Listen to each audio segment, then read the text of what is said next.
Paper 147. The Interlude Visit to Jerusalem. Jesus and the Apostles arrived in Capernaum on Wednesday, March 17, and spent 2 weeks at the Bethsaida headquarters before they departed for Jerusalem. These 2 weeks the Apostles taught the people by the seaside, while Jesus spent much time alone in the hills about his Father's business.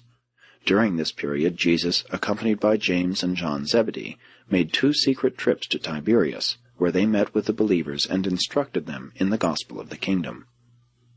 Many of the household of Herod believed in Jesus and attended these meetings. It was the influence of these believers among Herod's official family that had helped to lessen that ruler's enmity toward Jesus.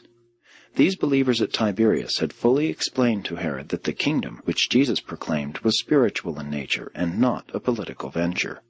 Herod rather believed these members of his own household, and therefore did not permit himself to become unduly alarmed by the spreading abroad of the reports concerning Jesus' teaching and healing.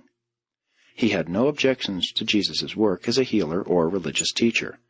Notwithstanding the favorable attitude of many of Herod's advisers, and even of Herod himself, there existed a group of his subordinates who were so influenced by the religious leaders at Jerusalem that they remained bitter and threatening enemies of Jesus and the Apostles and, later on, did much to hamper their public activities.